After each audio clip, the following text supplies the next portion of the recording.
No one in this world can you trust. Not men, not women, not beasts. This you can trust. Hello and welcome to another episode of Glory of Golden State Gaming. I'm your host SwampSwimmer, and with me as always, the Steven Spielberg to my Martin Scorsese, Vespasian. Okay. I'm not sure if I come out on top in that one, but I'll take it. That's a fine. hard choice, right? That's a hard choice. Yeah. Good one. So, a little bit of foreshadowing. We are into the Silicon Hammer games now, and I just wanted to, before we get into the battle report, I want to have a brief discussion with Vespasian about: do you enjoy or not enjoy when tournaments add special rules into the actual into the scenario, special scenario rules? Because this tournament did have them. I think some of them were successful, some of them weren't, but it mixed it up. I was pleased with it personally, but I wanted to get your thoughts, Vespasian. Yeah, and I understand there was a little bit of community feedback in the midst of the process. Yeah, I think there was apparently there was one mission that people ended up kind of really poo-pooing, and so they made it optional. Yeah. But basically, like, my take is, I don't have an issue with it if it's balanced, kind of like, I guess I would say, army book agnostic, right? I think the one that, like, the thing that gives me a little bit trouble is, like, you know, take like Beast Herds. Beast Herds is a book that sort of relies on ambushing to be effective at certain, in a lot of matchups. And if there was a some sort of special scenario that, like, especially punished or especially ramped up and made more effective ambushing, like, that would be one. There's not a lot of armies that rely on it, so it would feel like you're kind of like singling out a particular book. That to me feels like maybe you should look elsewhere. But if it's something that is kind of a challenge that doesn't seem like it hits one book or another harder than the other, then I feel like it's okay. My one piece of advice would be, just don't make it like totally earth-shattering, right? Because it's kind of difficult to plan for. Like, people are trying to play ninth age, right? Not some sort of, you need a light touch. It needs to be a light touch. I'm not like opposed to it. I mean, Silicon is one of my favorite tournaments of the year, and it uses some odd missions. Like, I think it's okay. Yeah, I definitely want to give credit to Joe and Joel. They definitely, that was a goal of theirs to have that in this tournament, which I completely respect. And they did it last year also, and they got a lot of feedback from the players about it, and they tried to adjust based upon the feedback. So I applaud them for doing that. I think this year was mainly successful. There, as you said, I think it was round 2 or 3. There was one that was maybe a little like too much, and they made it optional for the players, which was totally fine. But yeah, I think it adds some flavor to a tournament. It mixes it up a little bit. I like it. But great example is like blind deployment, right? Like, blind deployment is pretty agnostic. Like, it's another kind of vagary that you need to think through. That it doesn't necessarily like hammer one book more than another. Like that, and it adds a nice little twist. Like, I think blind deployment is a good example of a twist that is easy to execute, pretty harmless overall. Agreed. And speaking of which, let's get into the battle report. We are into Silicon Hammer 2023, San Jose, California. This was a great tournament. I'm going back every year is the point. I think they did random drawings. This wasn't a grudge match. I think they did do club immunity. I think the first round or 2. I can't remember. 2.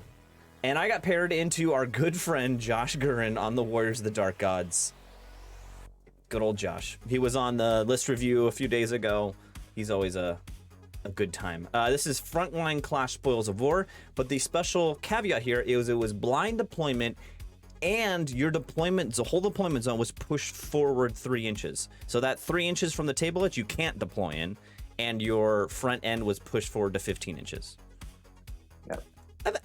I liked this one. I think this is a fun one. It does punish gun lines, I guess. It pushes you closer together, but 3 inches, not the end of the world.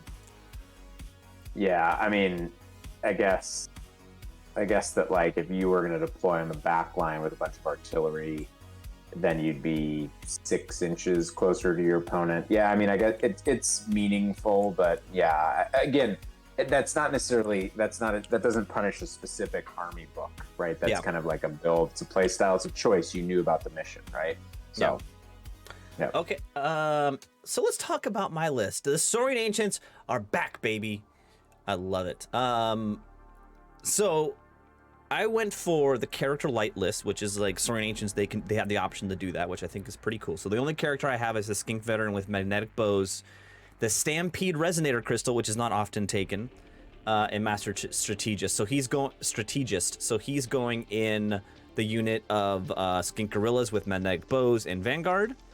I have 2 big blocks of Skink Warriors with 4 and 3 Caimans respectively. These are just, I run them 6 wide with the Legion banner, so they're deep. One of them has the Wizard on it. 2 units of Chaff, the Skink Hunters, which I think are great filler, core filler that act great as Chaff. The 3 Thyroscutus Herd with the magnetic Great Bows, which are nerfed in the last round. They no longer do the D3 wounds on the first hit, but the penetrating hits are now Strength 4 AP 1. Not as great as killing monsters, but they're still good at killing units, I think. Are they Strength 5 or 6 with the first shot? Strength 5 AP 3 the first hit. And that's 2 shots per model, so 6 shots in total. And +1 to hit armored units, yeah. Yeah, it's not. I mean, how much is that? Sorry, I'm getting this like flipping thing. How much is it? 620 points. Okay. I mean, it's a pretty good set of weapons. It's not too bad. You can still take off units, and it's decent against cowboys and stuff. Then 2 units of 3 Caiman Elders with the upgrade to make them wizards. This is also with they nerfed the leadership bubble, or the way it works with Saurian Ancients. Basically, you can now borrow the discipline of the unit within any unit within 8 inches of that unit. So I wanted to have 2 discipline 8 with the Caiman Elders to only discipline 8 in the army. Discipline 8 bubbles. So these are my 2 bubbles, and where the majority of my magic comes from. And they're not too shabby at fighting small units. There's the Skink Gorillas I just talked about, and then 3 monsters, 2 Taurosaurs with Carved Wisdoms, which are the bound spells and missiles, and then the Titanopod with the Monolith of Vitalism is the giant BSB bubble. So like the whole army has the BSB basically, which is, I love it. It's a fun model. I actually purchased a new model for this tournament. You'll see in the pictures it's unpainted, but it's an awesome model. So yeah, this is my list. Shooty, tar pits, and then monsters that come in and do real damage. And then the magic, I think this magic setup, which is all magic not in characters. So I have the 2 bound spells from the Taurosaurs. I've got 4 spells from the Caimans and 1 spell from the core unit. So that's 7 spells, 2 of which are bound. Yeah. I think it's cool. You really kind of leaned into what I think is a cool strength of the Saurian book, which is to not have to take characters to take magic.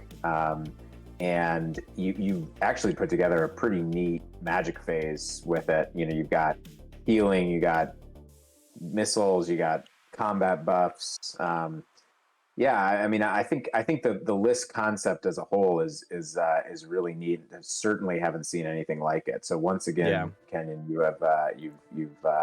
you've created your own special, unique list. I like it a lot. Thank you. Yeah, the thing I really want to test out is using the Titanopod. I think it's fun. We named all of our armies for the tournament. My army was named Attack on Titanopod. I thought it was a good name. And and I really wanted to try out if the Stampede Resonator Crystal, which is a one-time use, before charges, I can turn monster stomps into monster impact hits. So like that could be, I want to see if that was going to be viable. Oh wow, that's amazing with the Titanopod. Yeah, you get 5 5D3. impact. Because that's really that's the Amazing. Titanopod's downside is it goes great against stuff it can stomp, but if you put it up against a monster, it's gonna get beat down. Yeah, and then if I have these impact hits and I get the charge off, then it counteracts that. Anyway. Yeah. We'll see how it does. Josh's list, I already forgot what Josh's name of his list was, but I don't know. We'll get back to that. He's got a big-ass Chosen Lord, lots of killiness on a horse. He's got the Master on Evocation. He's got an Adept on Alchemy. On foot with the book. 23 Warriors on Greed with a Zealous Banner. 6 Fallen. 2 times 10 Chosen, 1 with paired weapons and Gluttony, 1 with Greed and the Wasteland Torch, and the other one's a Flaming. So lots of Flaming going on here, which I don't appreciate. And then a unit of 8 Warrior Knights with Lance and Gluttony, and then 2 units of Flayers. Yep. This is just a put the boot to your list. Those Chosen blocks are so hard to deal with.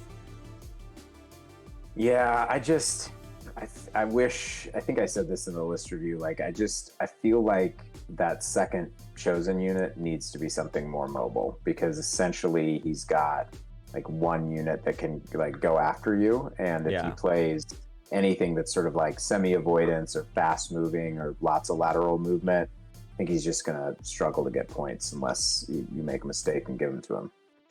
Yeah, when I was looking at it, I was afraid of the Warrior Knights, and that's about it. They can get a charge on one of my monsters and really take it off the board. But the rest, I get a lot of stomps. I get stomps on the whole army with the Titanopod, because the Titanopod full stomps into cavalry units, which is cool. Yeah, so we'll see. I felt it was an even match. It was a yellow for me. Okay, yep.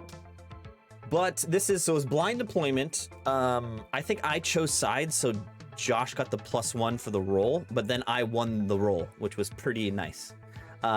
He's got the Chosen on the far left of, I think those are the paired weapons ones. Then the Fallen, then his big block with his Wizard on foot in it. The Warrior Knights with both of his mounted characters, the Lord, the Chosen Lord, and the Master. 2 units of Flayers behind them, and then this is the other Chosen block with Greed. No, Gluttony, the one you can Weapon Master. No, Greed. No, I'm Greed, confusing. Greed is Weapon Master. Yeah. On my side, I've got Taurosaur on the left, Skaman block here. The Cayman Elders next to them. My Skinks with magnetic bows in front of those guys. They kind of vanguarded there. Wanted to stay out of his charge distance from the Knights. The Titanopod here in the center turned sideways. Hunters, the bigger Skink block. My Thyroscutuses, the Cayman Elders behind them. And then some Hunters and the other Taurosaur trying to go around the building.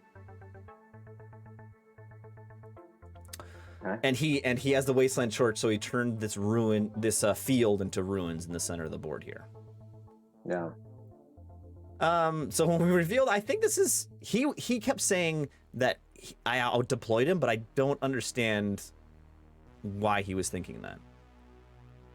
You guys basically just lined up across from each other. Yeah. And I was, which you kind of could have predicted with the way the terrain is set up, right? You got the houses. Although maybe it's odd that he didn't use the hill. I think maybe he thought that you would counter deploy against the hill. Maybe, yeah. I don't know. I was looking at the big skink block going in the center and getting the center token. I was thinking there's skink block going the one on the left, and the one on the right is kind of hard because the impassible's here. But I had my Cayman Elders maybe late game to go and pick up that one. That's what I was thinking. Yep. Let's see. So my first turn, I push up. Basically, I wanted, the only charge I gave him was into the skinks with bows, but they have the Feign Flight. And then I pushed the Thyroscutuses up within 18 inches of his Chosen to shoot at them. Those are the only charges I gave him on round 1. Right, so out of range, yeah. Yeah. Okay. This is bottom of 1. My shooting didn't do a whole lot. I maybe killed 1 regular warrior. I think I killed Oh no, I killed 2 Chosen on the right, which was nice. And he responds by towing up into the ruins and throwing his first flare unit in front of my Thyroscutuses and the skink block here. Now, are you actually gonna charge? I think, because since the Thyroscutuses, the rules have changed so much, I think he thought they were combat efficient. Oh, parry and stubborn. Yeah, fair enough. Which they really aren't now, so I don't know, this chaff was maybe a hasty move. But he didn't push up a whole lot everywhere else. I believe in the magic phase I shut down most everything. So in top of 2, let's see here. I take the chaff with the skink block, and my thought here was I was worried about the knights charging into the Thyroscutuses. I mean, the Chosen were scary also, but it was a bit of a long charge for him. I was willing to accept that, and also I can crush attack into those guys and take off maybe 1 or 2. And my thought process was overrunning with the skink block into the ruins and chaffing the knights. That was my thought process. Okay. Of course, in combat, I blow up the flares, but I realized that at that point, I forgot that this was ruins, and I didn't want to take a whole bunch of ruins DTs on the unit, so I said I'd stick, and then I realized I forgot my whole entire plan when I charged, and so I left him with these both of these charges. I was like, oh no. Yeah. I did realize that, and with my thought process, that if that skink block was pushed up into the ruins, I needed the chaff. It's just DT1s though, right? I mean, what? It was also, I realized if it's ruins, that means I wouldn't be steadfast. No, you're steadfast. You just lose the ranks. It's the forest and the water that you lose steadfast in. Well, anyway, I chose to stay. Okay, fair enough. Fair enough. In the shooting phase, I don't remember what happened in the shooting phase, but let's see. What happens is kind of interesting. And then in his bottom of 2, he takes the charge with the Chosen into my skink block. The depleted Chosen, looks like I killed 2 more with the Thyroscutuses. Okay. And he takes the charge with the knights into the Thyroscutuses and fails the charge. Ooh. Yeah, I think he needed a 7 on Swift Stride dice, and he missed. I think he rolled a 6. I was like, whoo. That was. You got lucky there, bud. Oh, I did. I really did. On the left, he takes the chaff in the center, and on the left, he starts pushing into the center of the board for these Chosen to take this token on the left. Okay. Yep. Yeah, so I was okay with this because in front of the Titanopod. Oh yes, and the flares came up and chaffed the Titanopod. I was okay with this charge with the Chosen into the skink block because then we would stick there forever, and I could eventually get a side charge in. I mean, he's gonna tear me up, but it was okay. Yeah. Let's see here, and then top of 3, I throw the chaff in front of the knights. I think that was as far as they can move, so he can maybe go off to the left, and that's why I choose not to charge with the Titanopod. And basically, his flares are chaffing his chaff. Yeah, he's chaffing his own knights with the flares, which was a good idea. I was able to, since he went for the token on the left with the Chosen, I push the Taurosaur and the skink magnetic bows out of his charge arc, and then I was just gonna shoot the Fallen right there in front of him.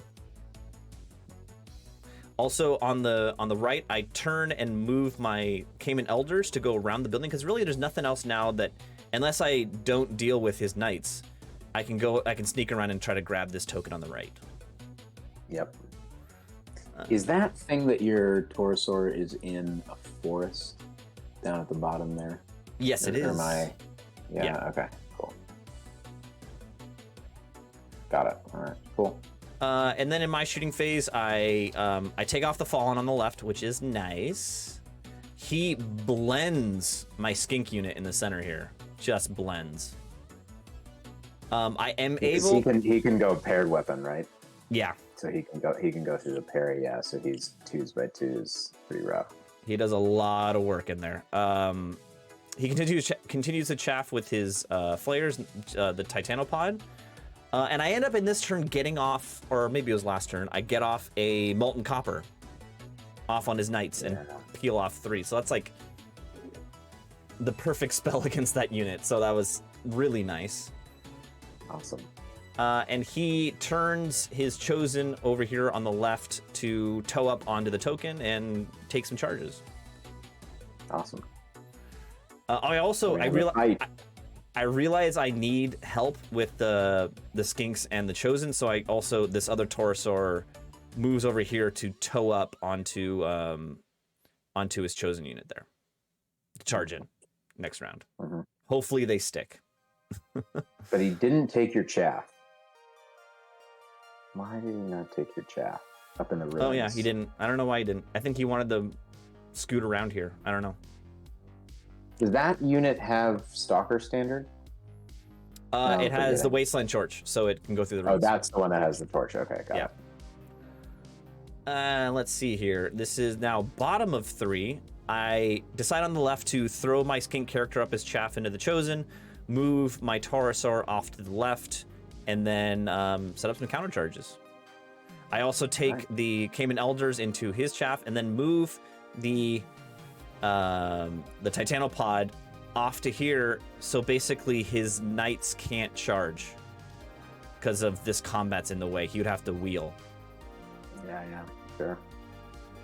But he can go after your Elders. He can go after my Elders. Okay. Means you'll have no Disciplinate over there. Yeah. It's a little risky. But I felt good. And then the Cayman Elders on the right continue onto this token here. So basically, since he put the Knights over here, I now officially have this token on the right, which is nice. And he has a token on the left. Where's the token in the middle? Did he pick that up with the Knights? Where is the token in the middle? The Knights are sitting on top of it. Their Knights are sitting on top. Okay, so he's up on objective right now. Okay. And then in his turn. All right, okay, in my turn, I get off Molten Copper again, and with Thyroscutus shooting, I whittle down his Knight unit to 1 guy and the character. Okay. Wait, what about the... Are you sure it's not the Wizard Master? Because he had the Wizard Master in that unit too. Yeah, so the Lord... a lot happened here. I countercharge. Okay. I countercharge in the Chosen with my Taurosaur. The skink unit stuck, but they're down to like 2 guys. And then he countercharged. You can't see it in there, but his big bad Lord charged in the flank of the Taurosaur. Oh, I see. Okay, so you got a Wizard Master and 1 Chosen Knight in front of your... Okay. And the regular Knight goes and chaffs the Titanopod, and then the Wizard Master kind of sneaks over here and goes out of my arc. So maybe he hadn't picked up that token, but you like killed it out from under him, basically. Yeah. By footprint. Wow. Okay. Yeah, that's a great outcome. Look at that. It's a fantastic outcome. He takes the charge with his warriors into my skinks, which I'm okay with because this is near the end of the game. I think they'll sit there and chew on each other for the rest of the game. And he takes my skink character chaff here. Yep. I keep shooting at this unit, but I think I only did like 2 or 3 wounds to him. Not much. And then, I believe this is top of turn 5. We only get through 5 turns because, Josh, I love you, but you might be a bit of a slow player. Oh my! Understatement of the millennium. Yes. But the awesome thing, I was pleased with it because I was able to march both the Cayman blocks onto both of these tokens. Oh, okay. The one in the center was like I barely made it to it. It was by a hair, but I got it. Cool. And then in the Taurosaur combat with his big bad character, he whiffs. Because he's only strength 6. right? Yeah, so it wasn't a super high strength character. He was a lot of attacks, but not a super high strength. Yeah. So he whiffs, and I think he only does 1 or 2 wounds to my Taurosaur, which is extremely lucky for me. I end up wiping out the Chosen. I think he ends up wiping out that skink block also, or it's just the champion left. This is the champion character right here. And then since it's the last turn, I decided to take the charge into the Chosen with my Taurosaur. In the magic phase, I try to buff him up. But I don't know, all my magic is too far away, so I don't buff them up. It's just a straight Taurosaur into a block of Chosen. But they're the strength, they're the pair weapon Chosen, and they haven't won a round of combat with Gluttony, so they were only strength. Well, no, they got your character, they got your skin character, so they're strength 5. Oh yeah, they're strength 5. But even still, they're winning on 5s, so it's Yeah. 2s by 5s, yeah. And And then you get the impacts to take off some back ranks. Exactly. That's what I was thinking. I was unsure about this, but I felt good with the game in total. Bottom of 5, I roll out the box with that Taurosaur, and I kill all but one Chosen, and I think he did 1 wound to me. What? 3d3 plus 1d6 plus like some random 4 attacks from the Taurosaur. That redefines out of the box, because he had what, like he had almost a full unit, like 18 wounds. He had 10, 17 wounds. 17 oh no, plus the champ, 18 wounds, and he's got probably 3 left because with that guy running. So you did 15 wounds. Yep. Wow, that's almost 100% conversion. Good for you. It was was pretty unreal. The Titanopod kills that last warrior knight, and actually I can't remember, but I think I get the Chosen Lord down to 1 wound, but I don't kill him. But I don't kill him by the end of the game. Yeah. Okay. And then the combat over here with his warriors, we just beat on each other, but we can't do anything by the end of round 5. Okay, so he's got all his characters live and his big brick, but he lost both the Chosen, his chaff, the knights. Yes, it's a lot. It's a lot of points. Yeah. And the bottom of 5, he doesn't rally that 1 Chosen left, so I get full points for that Chosen. So I cleaned up both Chosens. I cleaned up the knights units, and the Fallen, and his chaff. It was a pretty intense game. By the end of it, I got a 13. Okay, nice. Wow, are